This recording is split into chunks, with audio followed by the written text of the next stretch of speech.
The first thing she noticed was the silence, a heavy blanket woven from dust and forgotten time.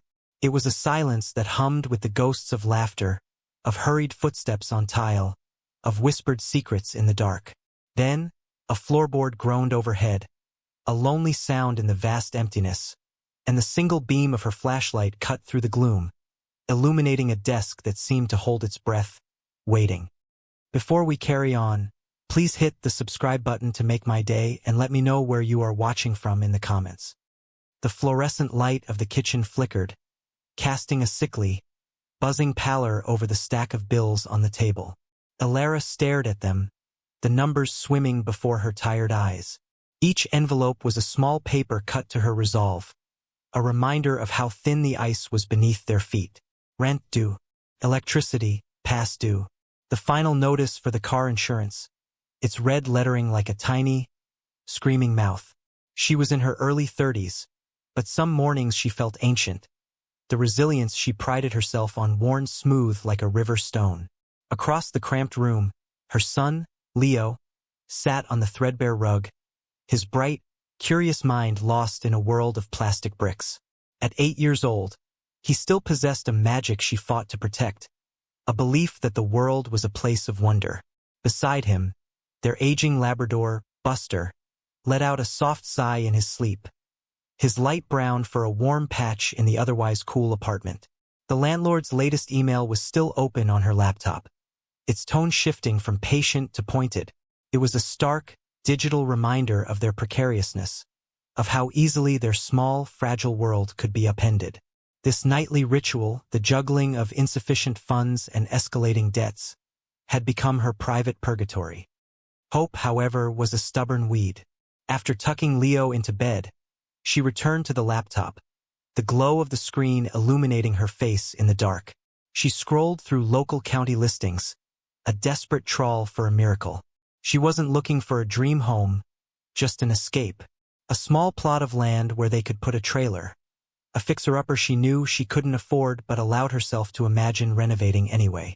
Her mouse hovered over foreclosures, tax liens, each listing a small story of someone else's misfortune that she hoped could become her salvation. Most were impossibly out of reach, even the ruins. Then she saw it. An obscure listing, buried deep in the county's surplus property auction site, its description clinical and uninviting. Lot 37B. Abandoned University Dormitory, Hawthorne Campus. Property sold as is. The words themselves were uninspiring, suggesting dereliction and liability. But it was the number next to them that made her breath catch in her throat. The starting bid was $27. Not $27,000, just $27, the stated cost of the administrative filing fee. A current of disbelief, hot and sharp, shot through her. It had to be a typo. She clicked, and the listing expanded. There were no glossy photos, only a single grainy aerial shot showing a large, U-shaped brick building choked by a sea of green. Ivy consumed its walls, and the roof appeared mottled and dark. It was a ruin, a carcass picked over by time and neglect. Her sensible mind, the part of her that paid bills and worried about Leo's winter coat, screamed at her to close the tab. It was a money pit, a trap for a fool. But the other part of her, the part that was drowning, saw a lifeline. It was a structure. It had a roof. It was something more than the 2 rooms they were about to be evicted from. Her fingers flew across the keyboard, searching for the history of Hawthorne's defunct satellite campus. The stories were bleak, a slow decline into insolvency in the late 1990s, a final, shuddering gasp in the early 2000s. The building had sat empty for over 2 decades. The next morning, she showed the picture to Leo, her voice brighter than she felt, framing the derelict structure not as a burden, but as a quest. "A whole castle, Mom? For us?" Leo's eyes were wide, his imagination instantly transforming the crumbling brick into towering parapets and grand halls. Alara knelt, pulling him into a hug, the scent of his shampoo a comforting anchor. "Not a castle, sweetie. More like a sleeping giant. We just have to wake it up." That evening, the auction went live.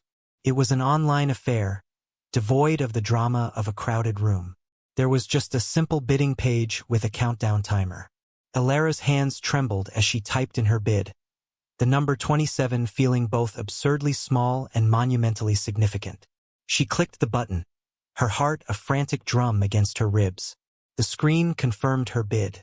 She was the sole bidder. She waited, watching the minutes tick by, each second stretching into an eternity. She expected a flurry of activity in the final moments, a developer or a scrap merchant swooping in to snatch it away. But there was nothing. The timer hit 0. The auction closed. A simple message appeared. Congratulations! You have won lot 37B. An email confirmation arrived a moment later, a sterile, automated message that felt both monumental and terrifyingly real. She had just bought a 4-story, 100-room dormitory for the price of a pizza. The drive to the Hawthorne campus took them 40 minutes, each mile taking them further from the familiar and deeper into an uncertain future. Her beat-up car, rattling and sighing, seemed to protest the journey. When they finally arrived, the building was even more imposing in person than it had been in the grainy photograph. It was a 4-story brick monolith, its windows like vacant eyes staring out over 2 decades of neglect. The ivy was not just clinging to the walls, it had devoured them, its thick, woody vines prying into the mortar, a second skin of relentless green. The air was thick with the smell of damp earth, of decaying leaves, and of time itself. Alara parked the car, and for a long moment, they just sat there, staring at the sleeping giant. Buster whined softly in the back, sensing the heavy stillness of the place. "Whoa," Leo whispered from the passenger seat, his face pressed against the glass. Alara took a deep breath, the scent of wild, untamed nature filling her lungs. "Whoa is right." They got out, the crunch of their shoes on the gravel driveway the only sound. The concrete steps leading to the entrance were cracked, with weeds sprouting from the fissures. The main entrance was a set of heavy oak doors, their varnish peeled away to reveal weathered gray wood. Alara put her shoulder to one, and with a deep, groaning protest that echoed from within, it swung open. The lobby was vast and cavernous, a cathedral of decay. Dust motes, thick as insects, danced in the few slivers of light that managed to pierce through the boarded-up windows. The silence inside was different from the silence outside, heavier, more profound. It was the sound of absence. The air carried a complex perfume of old paper, of chalk dust from a long erased blackboard, and something else, something faintly sweet and floral, like flowers pressed in a forgotten book. Buster was the first to enter, his paws making soft, echoing clicks on the grimy tiled floor. His tail, usually a frantic metronome of joy, wagged cautiously as he sniffed at the base of a pillar. Leo's gasp of awe was swallowed by the immense space. He let go of Alara's hand and ran toward the center of the room, his small form dwarfed by the scale of the lobby. "Echo!" he yelled, and the word came back to him, faint and distorted, from the shadowy corners. His laughter, a small, bright sound in the gloom, was a spark of life in the mausoleum. Alara followed, her flashlight beam cutting a nervous path through the darkness. A mixture of raw fear and a burgeoning sense of ownership churned in her heart. She ran a hand over the dusty marble railing of the grand staircase, leaving a clean, pale streak in the grime. This was hers. The thought was both exhilarating and nauseating. They began to explore the ground floor, a journey into a forgotten world. The common room was dominated by a collapsed fireplace, its stone hearth choked with rubble and bird nests. Overturned tables and chairs lay scattered across the floor of the cafeteria, as if abandoned in a sudden, panicked exodus. They found the library, a place of heartbreaking decay. Rows of books stood on the shelves, but the dampness had fused them into solid, moldering blocks, their stories and knowledge turned to pulp. Leo ran ahead, his youthful energy a stark contrast to the profound stillness. He peered into empty offices and classrooms, his imagination running wild. Alara trailed behind, her flashlight beam illuminating the ghosts of the past. She felt the weight of the task ahead settle on her shoulders like a physical cloak. It was overwhelming. But as she watched Leo trace the faded university crest on a wall, his face alight with the thrill of adventure, a fierce, protective pride burned through the anxiety. This was not just a ruin, it was a chance. For Leo, it was a playground of infinite possibilities. The building was not just an object, but a character in itself, full of history and secrets waiting to be uncovered. They moved to the upper floors, the air growing warmer and drier with each flight of stairs. The layout was a repeating maze of identical doors, each with a tarnished brass number. Some doors were ajar, revealing Spartan rooms that were frozen in time. Decaying mattresses slumped on metal bed frames, and peeling paint hung from the walls in long, curling strips. It was a gallery of abandonment. They found old posters clinging to the walls, relics of a bygone era, bands from the 1980s whose defiant poses were now faded and water-stained.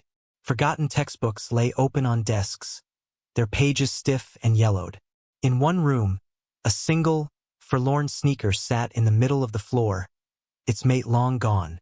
Each room was a small, silent story of a life interrupted. On the top floor, at the very end of the long, echoing corridor, they found a larger suite. It was likely for a resident advisor or a senior faculty member. It had its own private bathroom, the tiles surprisingly intact, and a small sitting area with a large, mullioned window that overlooked the overgrown campus grounds. The light here was better, filtering through decades of grime to cast a soft, hazy glow over the room. It felt different from the rest of the building, less oppressive, as if it had been a place of quiet contemplation.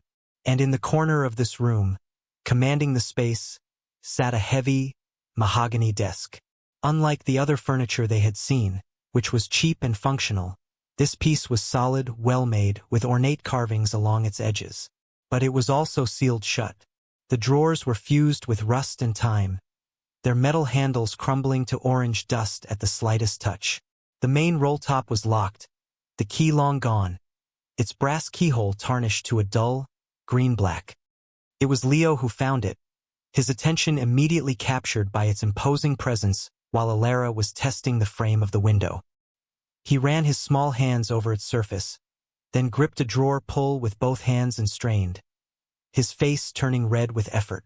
"Mom, it's stuck," he grunted, his voice filled with the frustration of a child confronting an immovable object, like it's holding a secret. Alara came over and knelt beside him, her flashlight beam tracing the lines of rust that bled from the joints. She examined the lock, the fused drawers, the sheer, stubborn stillness of the thing. A smile touched her lips. "I think you're right," she said softly, her voice echoing slightly in the quiet room. "This old thing has definitely seen a few things." As dusk began to settle, painting the sky outside in shades of purple and orange, the reality of their situation sank in with the falling temperature. The building grew cold, the chill seeping up from the concrete floors. They had no power, no running water, no heat. They were trespassers in their own home. They sat together by the large window in the corner suite, eating the peanut butter and jelly sandwiches they had packed. Rain began to fall, soft at first, then harder, streaking the dirty glass and blurring the world outside. The sound was lonely, a steady, percussive drumming on the roof high above them. But for the first time in a long time, it was falling on their own roof. Alara pulled Leo close, wrapping a blanket around his shoulders.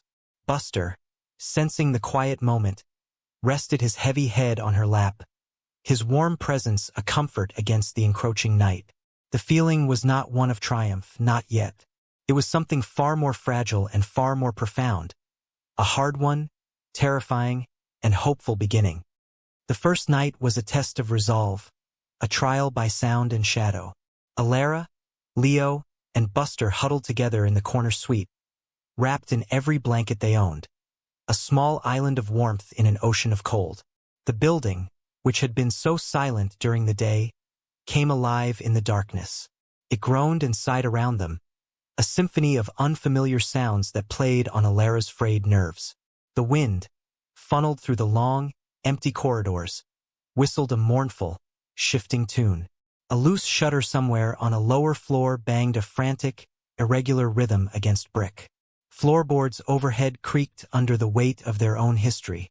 Alara lay awake for hours, a heavy steel tire iron clutched in her hand, her body tense and her mind racing. Every sound was a potential threat, an intruder in the gloom, a ghost come to reclaim its territory. She listened to the soft, steady breathing of her son, curled beside her, and the occasional sleepy snuffle from Buster at their feet. They were her anchor, the reason she had to be brave. But bravery felt a long way off, lost somewhere in the echoing darkness of their new, bewildering home. Morning came not as a sudden dawn, but as a slow, gentle seeping of gray light into the room. It pushed back the shadows, softened the hard edges of their fear, and cast long, dusty rays down the hallways that looked less menacing and more simply neglected. The morning light brought with it a renewed sense of purpose, a quiet determination that solidified in Alara's chest. She looked at the grime on the windows, the dust on the floor, the sheer scale of the decay, and instead of despair, she felt a flicker of defiance. She would not be beaten by dust and neglect. She made a plan, simple and direct. First, they would clean this one room, the corner suite. They would make it livable, a sanctuary. Then, and only then, would she tackle the desk. The cleaning became a montage of shared effort, a battle waged with brooms and buckets of water hauled from a spigot she'd found still working on the outside of the building. Leo, with the boundless, uncontainable energy of a child, turned the chore into a grand adventure. He was a dust monster, chasing dust bunnies into corners with a makeshift broom. He was an archaeologist, declaring every small, discarded object a priceless artifact. Buster, in his infinite canine wisdom, appointed himself supervisor, moving from one patch of sunlight to the next, observing their progress with a dignified and occasionally wagging tail. The scene was filled with small moments of connection that began to stitch their new life together. Leo's laughter echoing in the cavernous space, Alara's smile as she watched him, the shared satisfaction of seeing a patch of floor emerge from under a layer of filth. They swept away the detritus of decades, the shed skin of the past, and with it, some of their own fear. By the end of the day, the corner suite was transformed. The floor was scrubbed, the walls wiped down, the large window cleaned until the afternoon light poured in, unobstructed and golden. It was still rustic, a far cry from a proper home, but it was clean. It was their space claimed and conquered. This small act of reclamation was a powerful emotional turning point, a stake driven into the heart of their uncertainty. They had a foothold. With their small sanctuary established, the sealed mahogany desk became a focal point, an obsession. It sat in the corner, a dark, silent monolith, representing all the locked-away history of the building. For Alara, it was more than just furniture. It was a tangible problem she could solve, a single, definable challenge in the face of the overwhelming, formless anxiety that was her life. She began her assault with a crowbar she'd found in a forgotten maintenance closet on the ground floor. She wedged its tip into the seam of the roll top, but the old wood only splintered and groaned, the lock holding fast. The sound was ugly, a violation, and she stopped, unwilling to destroy the one piece of quality craftsmanship in the entire building. Next, she tried to lubricate the rusted drawers, using a can of machine oil also scavenged from the closet. She dribbled the viscous fluid into the keyhole and along the edges of the drawers, hoping to loosen the grip of time. She waited an hour, then tried again, pulling until her knuckles were white and her shoulders ached. Nothing. The desk resisted, a stubborn, silent guardian of its contents, its secrets held tight in a fist of rust and wood. Leo watched his mother's growing frustration, his brow furrowed in sympathy. He saw the weariness in her eyes, the slump in her shoulders as she finally gave up and sank onto the floor beside the immovable object. He remembered a story she had read to him once, about a brave knight who couldn't break down the castle gate and instead had to find a hidden lever in the wall. He approached the desk not as an obstacle but as a puzzle. He began to inspect it with a child's meticulous, unhurried curiosity, running his small fingers along the ornate, carved trim that decorated its sides, tapping gently on the wooden panels as if listening for a hollow sound.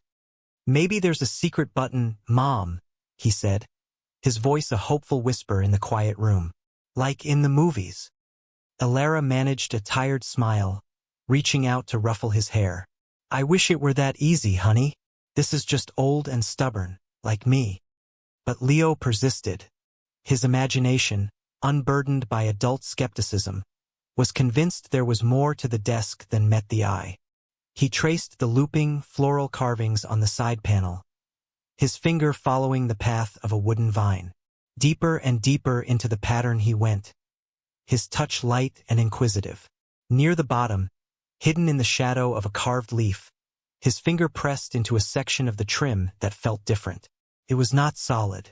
It gave way, just a fraction of an inch, and with a soft, satisfying click, a small rectangular panel no bigger than a deck of cards popped open.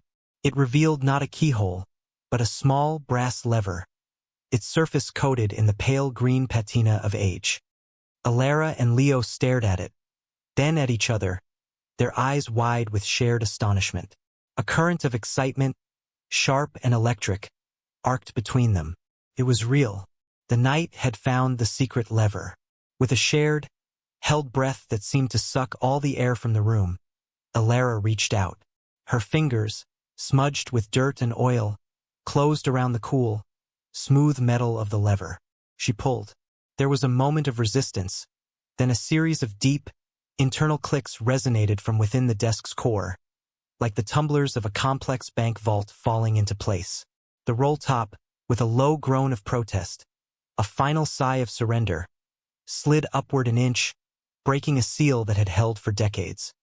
Alara carefully, almost reverently, lifted the heavy, curved roll top. The air that escaped from within was not the musty, damp smell of the rest of the building. It was a dry, clean scent, a perfume of time itself, of old paper, of dried ink, and of rich, aging leather. The interior of the desk was pristine, a world perfectly preserved, shielded from the dust and decay that had claimed everything else. It was a miniature, ordered universe of neatly organized compartments, small, labeled drawers and pigeonholes stuffed with documents. It was as if the world outside had crumbled while this small space had held its breath, waiting. Together, they began to explore the contents, their movements slow and deliberate. In one of the larger compartments, they found a stack of old university yearbooks from the 1960s, their pages filled with the black and white faces of smiling, hopeful students. In a long, thin drawer, they discovered a collection of elegant fountain pens, their gold nibs still gleaming. Tucked away in the back was a thick, leather-bound journal, its cover embossed with the initials AP. And in the central, most prominent pigeonhole, sat a thick stack of sealed envelopes, tied together with a faded blue ribbon. Alara's hands trembled slightly as she picked up the journal.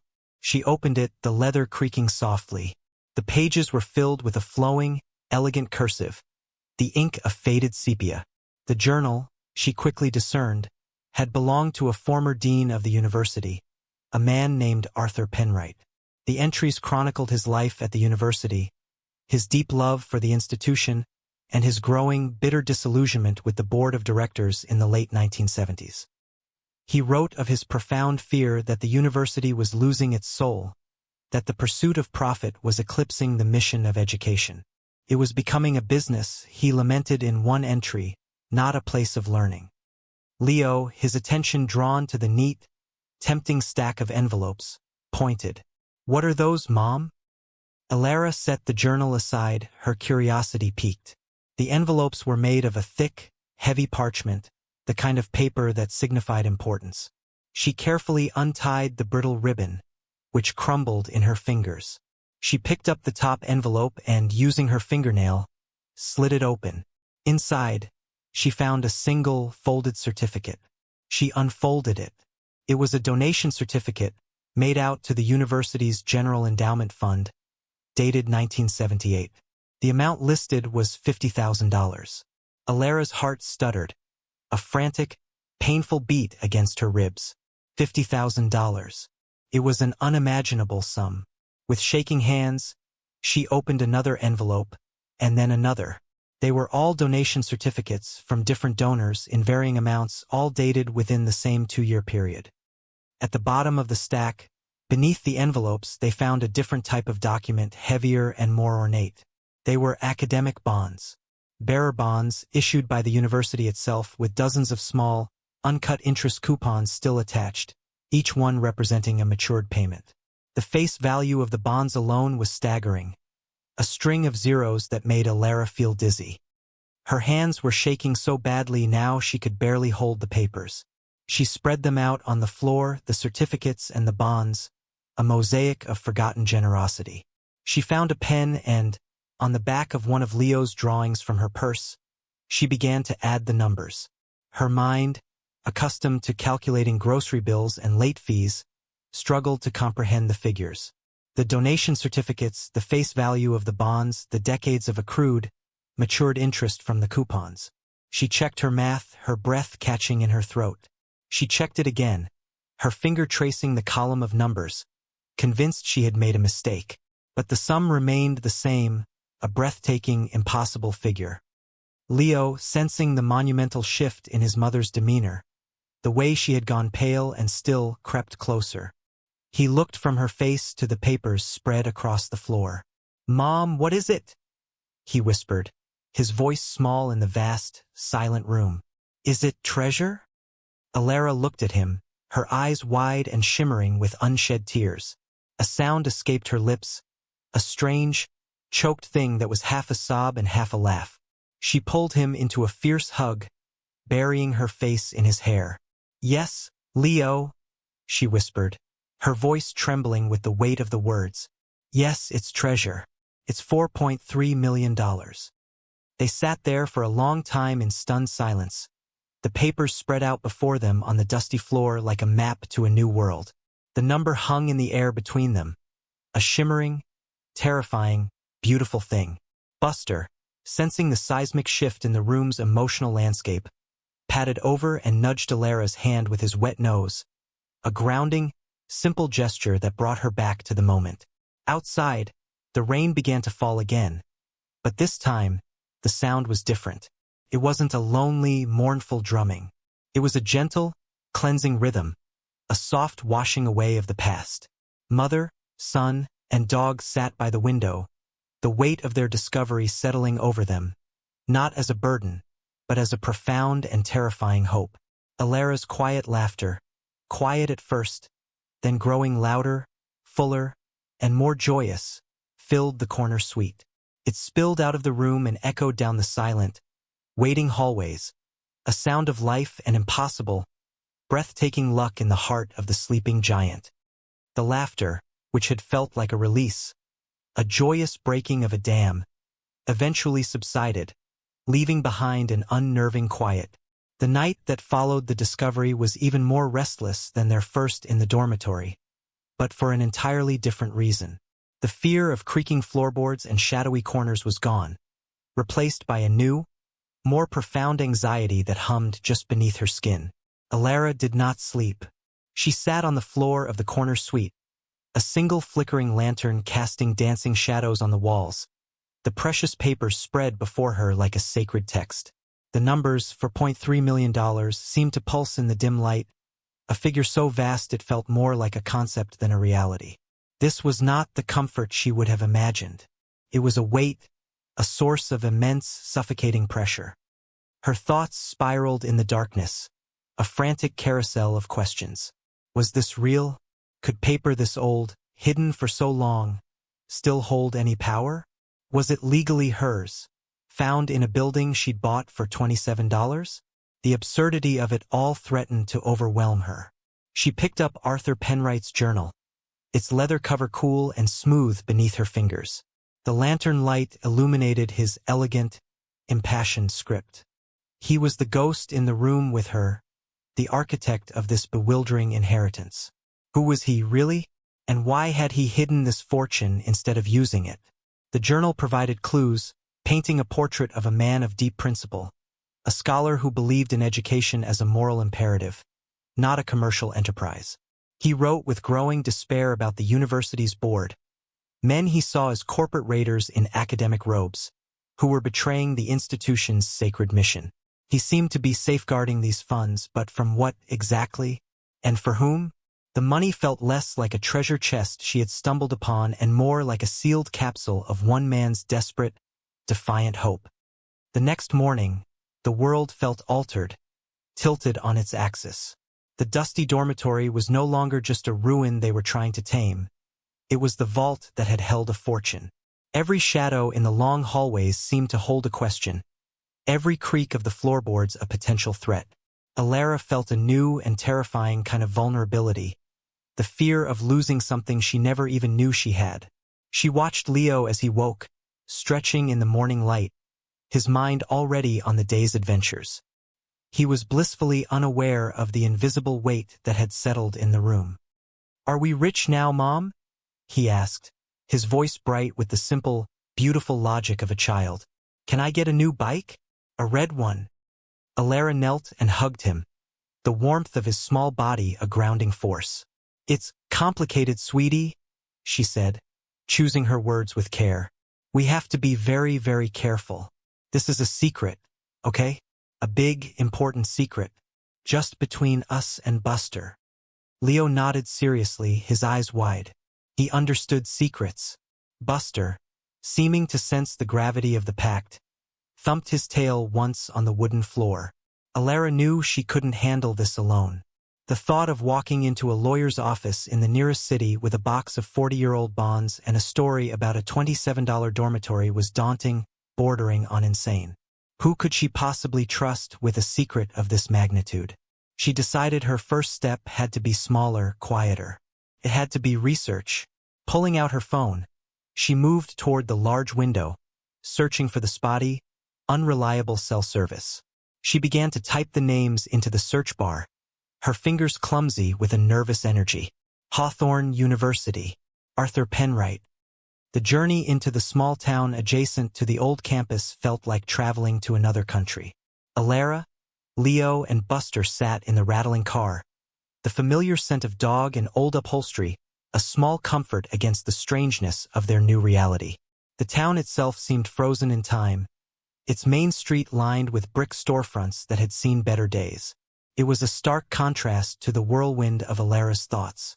She felt conspicuous, a stranger carrying an impossible secret, as if the sheer voltage of it was visible, humming around her like an aura.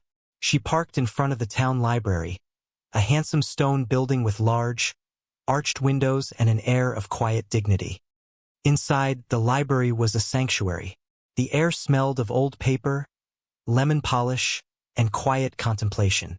It was cool and still, a balm to her frayed nerves.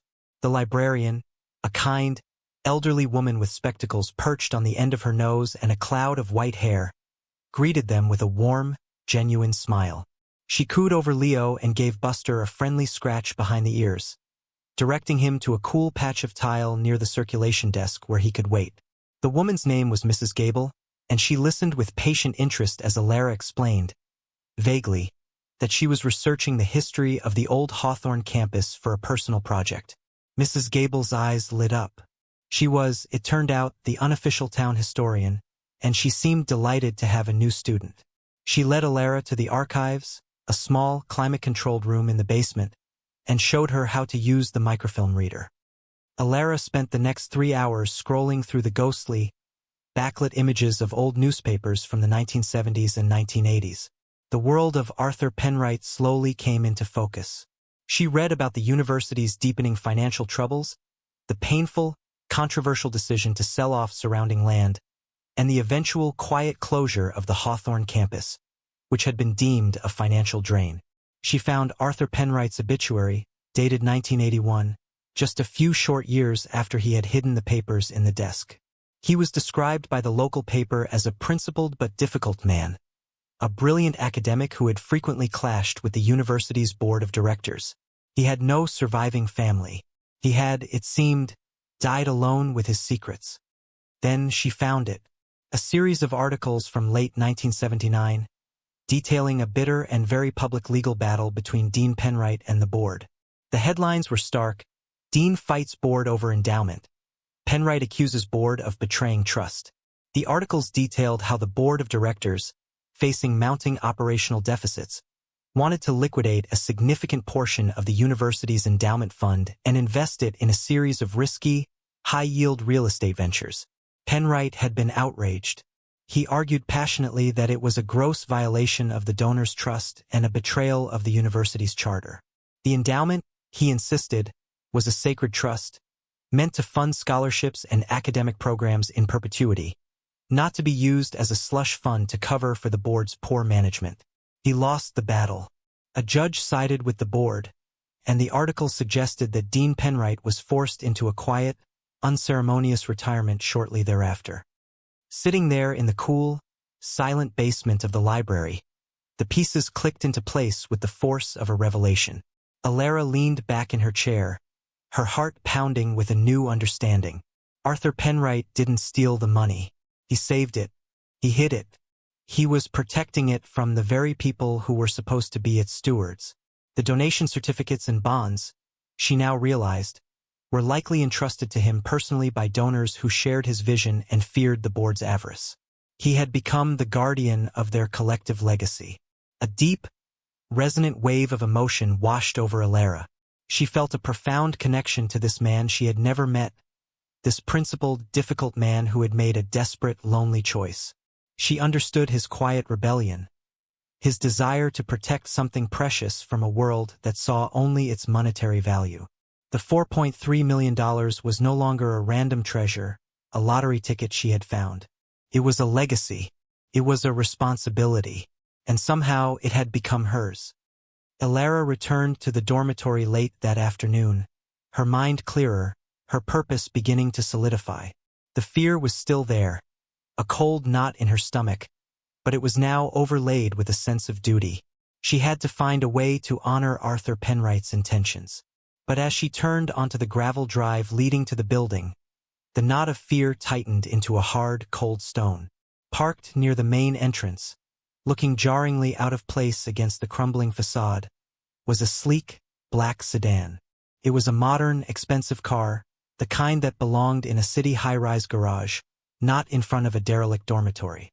Its polished surface reflected the overgrown trees, a distorted, perfect image of the wildness it had invaded.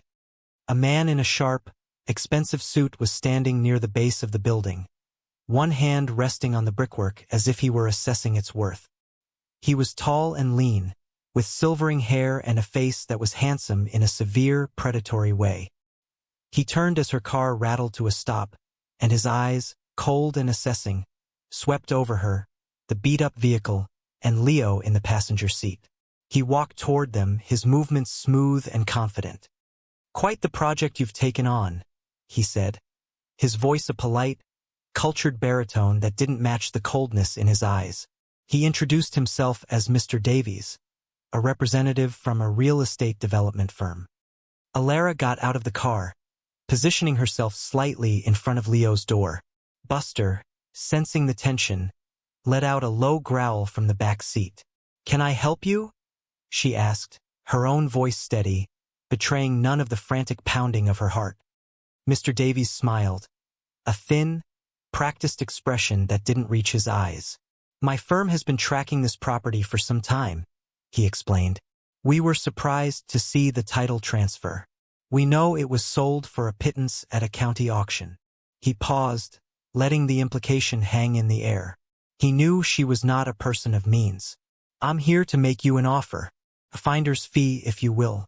$10,000 cash for the deed. It's a simple, clean transaction. A way for you to walk away from what is, let's be honest, a very dangerous liability." The offer, $10,000, would have seemed like a fortune to her just a week ago. Now it was an insult. "Let's be realistic, madam," Mr. Davies continued, his tone condescendingly gentle. "This building is a teardown. The land is what has value.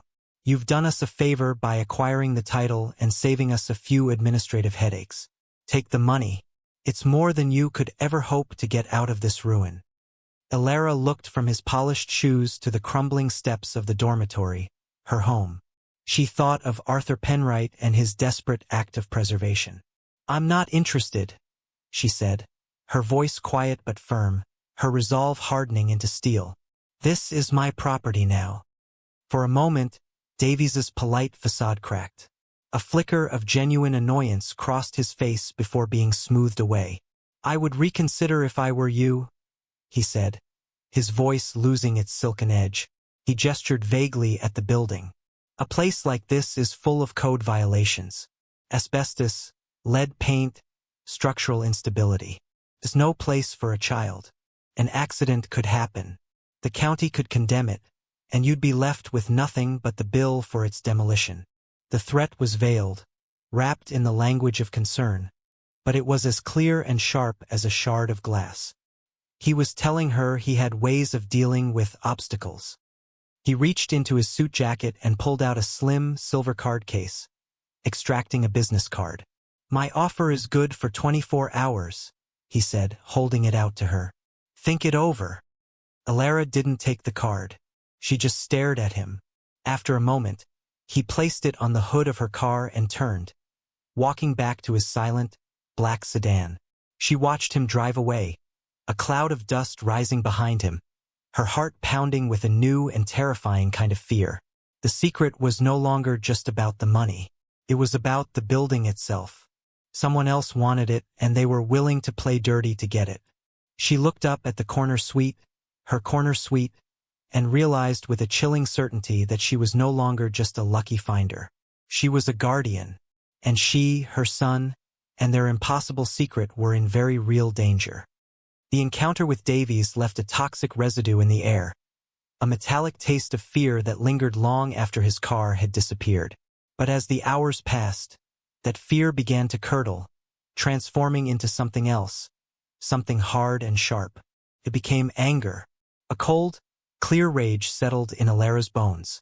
She looked at the peeling paint on the walls of her dormitory, at the dust motes dancing in the fading light, and she felt a fierce, primal sense of ownership she hadn't realized was possible. This was her place. This was her son's future. She looked at the leather-bound journal sitting on the mahogany desk, its pages filled with the righteous anger of another guardian from another time. She would not be intimidated. She would not be scared away from the one thing, the one place, that had offered them a sliver of hope. The developer had made a critical error. He had mistaken her desperation for weakness. He had no idea what a mother was capable of when her child's world was threatened.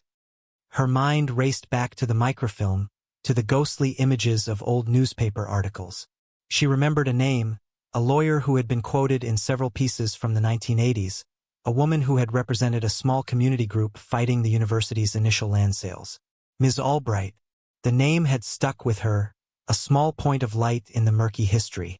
With trembling fingers, Alara once again hunted for a signal with her phone, her heart pounding a frantic rhythm against her ribs. She found a listing for a semi-retired attorney named Eleanor Albright. Taking a deep, steadying breath, she dialed the number. An older woman's voice, crisp and intelligent, answered on the third ring. Alara's own voice shook as she began to explain, carefully omitting the staggering sum of money but emphasizing the historical significance of the documents she'd found, the story of Arthur Penwright, and the thinly veiled threats from the developer who wanted her land. She half expected to be dismissed as a crank, but the woman on the other end of the line was silent, listening with an unnerving intensity. When Alara finished, there was a long pause. "Stay put," Ms. Albright said finally, her voice imbued with a sudden, sharp energy. "Don't talk to anyone else. I'll be there in an hour." The meeting took place not in an office, but in the corner suite, the heart of the mystery. Ms. Albright was a woman in her late 70s, with intelligent, discerning eyes that seemed to miss nothing. She was dressed in practical trousers and a warm sweater, but she carried herself with the unshakable authority of a seasoned courtroom warrior. She moved around the room, running a hand over the mahogany desk, her gaze taking in the clean floors and the view from the large window.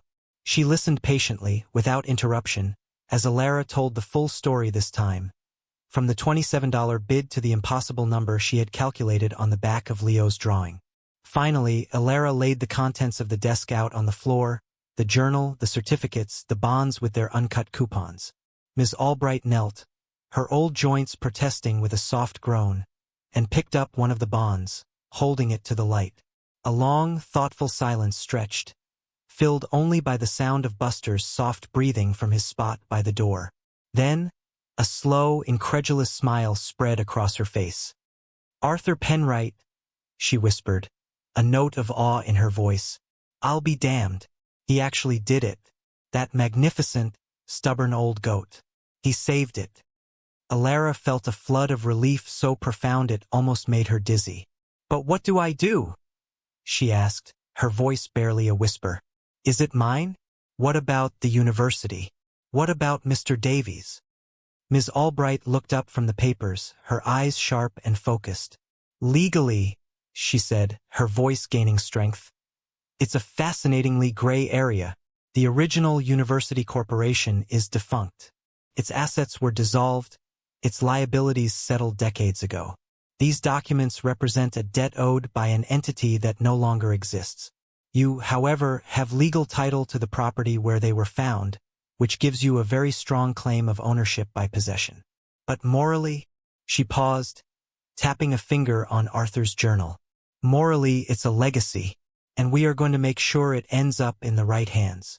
She explained the legal landscape with a clarity that cut through Alara's fog of fear.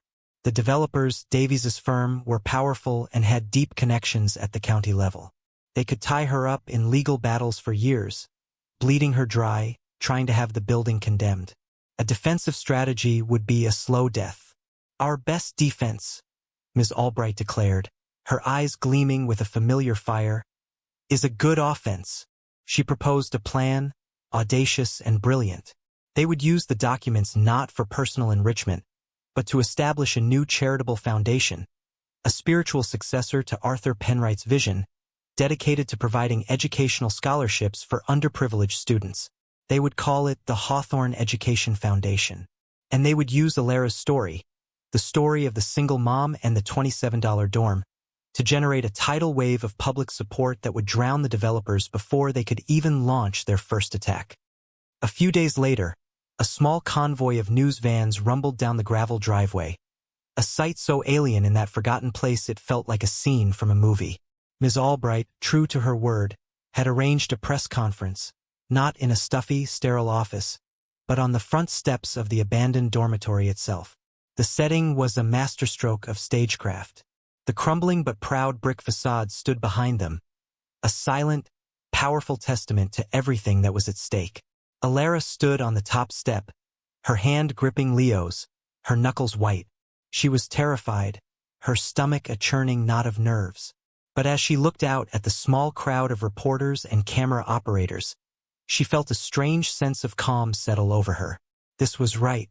Leo stood beside her, his expression serious, his small hand a warm, grounding presence in hers. At their feet, Buster sat faithfully, his tail giving a soft, intermittent thump against the stone, a steady, reassuring rhythm. Guided by Ms. Albright's calm, confident presence beside her, Alara began to speak. Her voice, shaky at first, grew stronger as she told her story. She spoke of her struggles as a single mother, of the crushing weight of bills and the constant fear of eviction. She told them about the desperate late-night scroll through county listings and the absurdly low bid that had changed her life. She described the discovery in the desk, the scent of old paper, the feel of the brass lever. Then, her voice filled with a genuine, unscripted emotion that hushed the crowd. She opened Arthur Penwright's journal and read passages from his impassioned, heartbroken entries. She didn't just talk about the money, she talked about a man's dying wish. She framed the $4.3 million not as a personal windfall, but as a sacred trust, a legacy she had been chosen to protect. With Ms. Albright beaming beside her, she announced the formation of the Hawthorne Education Foundation, which would use every penny of the discovered funds to provide scholarships for students who, like her, had faced hardship but still dared to dream. It was in the middle of this announcement, as a ripple of excitement and disbelief was spreading through the reporters, that the sleek, black sedan appeared at the end of the drive. Mr. Davies and two other men in identical suits got out of the car and strode toward the press conference, their faces masks of controlled fury. Davies tried to take control, his loud, dismissive voice cutting through the air. He called Alara a squatter, a fraud, a fantasist who had concocted a wild story to lay claim to a property that wasn't hers. But it was too late. The narrative was already set. The image of the single mother, her young son, and their loyal dog standing on the steps of the old dorm, defending a forgotten legacy against a trio of predatory developers, was simply too powerful, too perfect. The reporters, smelling a classic David and Goliath story, turned their cameras and microphones on Davies. They pelted him with questions, not about Alara's claims, but about his firm's aggressive tactics, about his attempts to intimidate a single mother, about the $10,000 offer he had made. He was caught completely off guard, his polished composure cracking under the barrage, his predatory nature laid bare for all to see. He stammered, he blustered, but his words were lost in the clicking of cameras and the shouted questions. The story exploded. It was the lead item on the local evening news and was picked up by national news outlets by the next morning. The image of Alara, Leo, and Buster on the steps of the dormitory became iconic, a symbol of hope and defiance.